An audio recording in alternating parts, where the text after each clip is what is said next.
반갑습니다. 부동산 부자 TV 첫 방송을 보시는 여러분을 환영합니다. 오늘은 결혼을 앞둔 우리 예비 신랑 신부들이 좋은 집을 구할 수 있도록 방송을 편성해 봤습니다. 이제 막 결혼을 하는 생활을 시작한 신혼부부가 마음에 딱 드는 집을 구한다는 것이 얼마나 힘이 드는지요. 또한 학이 접시물을 하는 것 같이 더 어려운 일입니다. 집을 구하는 것이. 그렇기 때문에 신혼집을 구하려면 오늘은 어떻게 해야 좋은 집을 구할 수 있는지를 한번 여러분들과 함께 같이 살펴보도록 하겠습니다. 이제 막 결혼을 시작한 신혼부부가 마음에 드는 집을 구하는 것은 정말 어렵습니다. 그래서 달콤한 신혼집을 구하려면 어떻게 해야 할까요? 우선 부동산 정보를 충분히 입수를 해야 되겠죠. 그리고 완벽한 그 계획을 세워가지고 차근차근 준비를 해보는 것입니다. 부동산 정보는 각종 부동산 관련 잡지, 신문, 인터넷, 그리고 미리 결혼한 친구들에게도 얻을 수가 있겠습니다. 그 첫 번째로는 신혼집 구할 때 가장 중요한 것은 첫 번째로 교통 여건이 최고입니다. 신혼집을 구하기 위해 계획을 세울 때는 가장 먼저 고려해야 할 것은 우선순위로 정한 후에 그것에 맞춰 가지고 지역을 선별하고 집값에 맞춰 아파트를 할 것인지 주택을 할 것인지 빌라를 할 것인지 오피스텔을 할 것인지를 정하고 또한 그 평수와 크기를 정해야 할 것입니다. 또 신혼부부들에게 가장 중요한 것은 출퇴근 시간입니다. 아무리 좋은 집이라도 출퇴근 시간이 길고 힘들면 편안한 생활을 할 수가 없겠지요.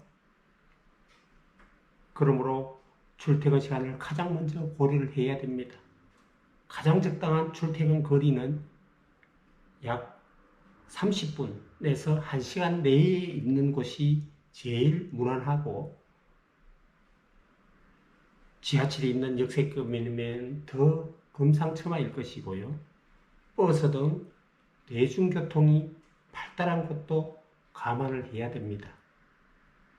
승용차를 가지고 있는 신혼부부가 많지만 그래도 지하철역에 위치해 있으면 얼마나 좋을까요?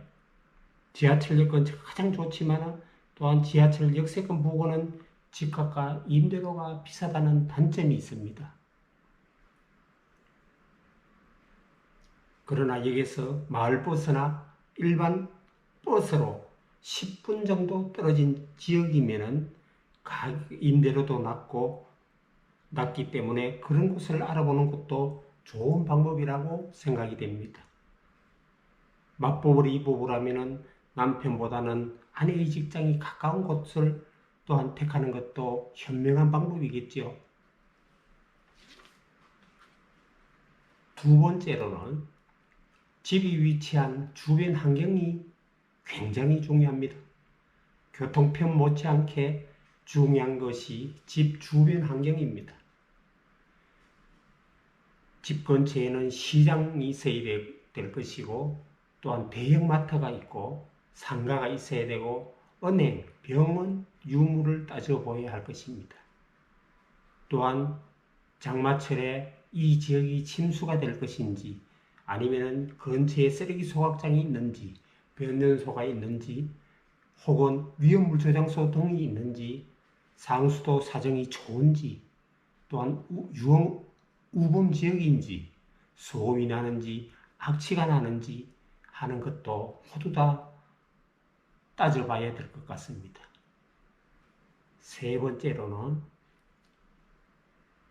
아파트와 주택, 빌라, 오피스텔 여러 종류의 주택이 있지만 그래도 그 중에서는 아파트가 제1순위입니다.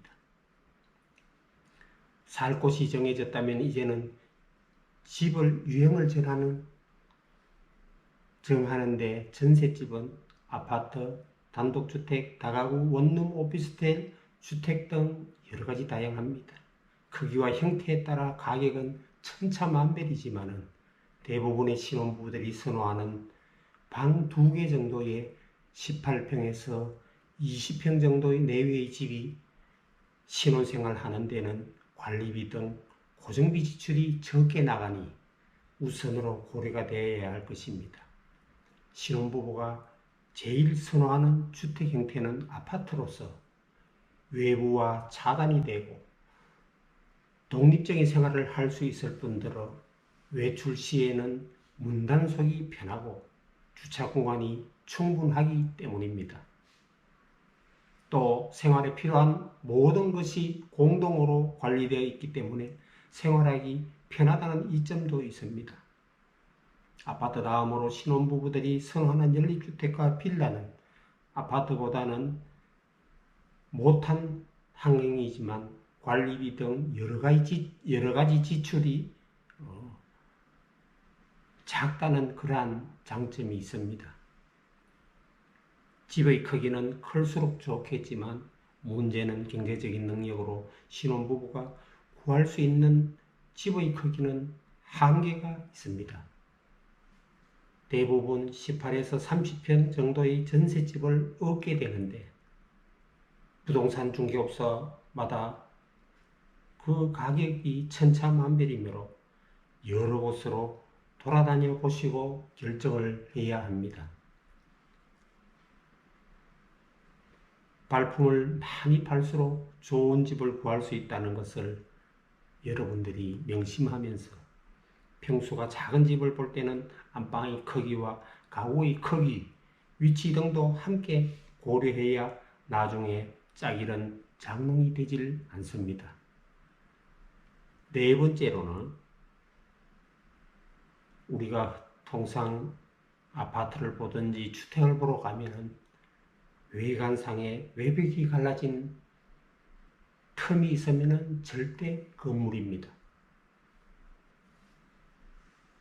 집을 둘러볼 때는 건물의 외관과 내부를 꼼꼼히 잘 훑어보고 건물의 외부에서 중요하게 보아야 할 것은 외벽이 갈라진 틈입니다.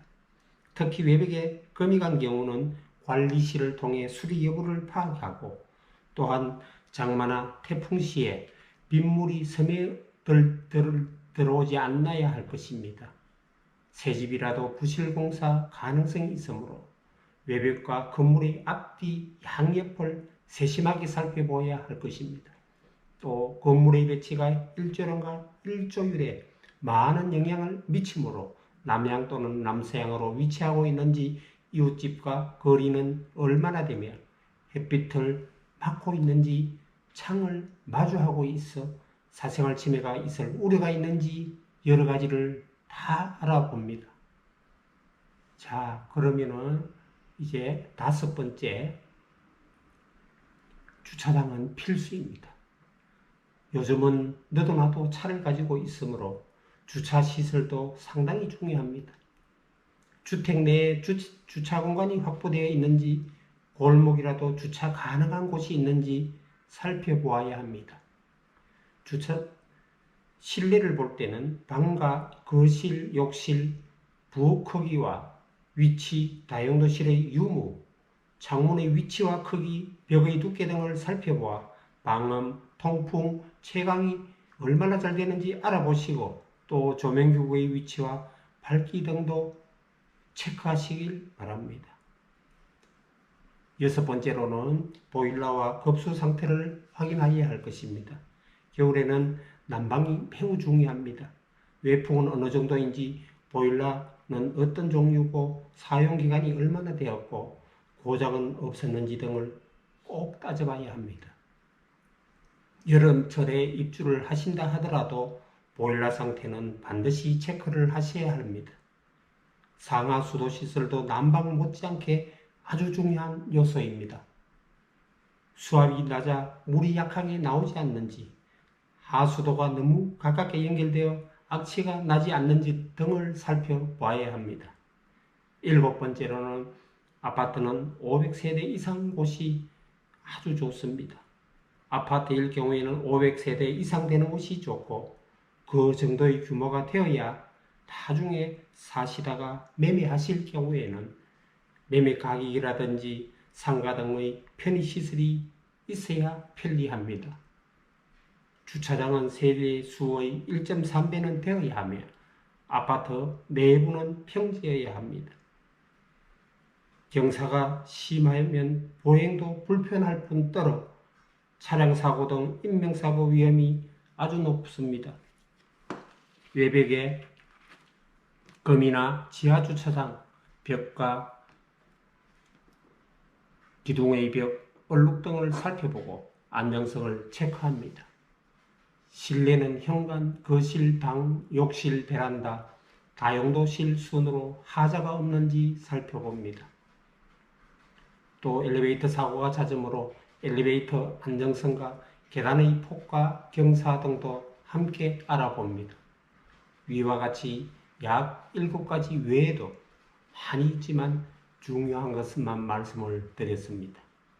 아무튼 행복한 신혼집을 구하는데 이 방송을 시청하신 모든 분들이 늘 건강하시고 좋은 일들만 있으시길 바라며 부동산 부자 TV를 시청해 주신 분들에게 부동산 부자 TV를 시청해 주신 분들에게 감사드리며 구독과 알림, 좋아요를 눌러주시면 더 좋은 내용으로 여러분들을 찾아뵙겠습니다.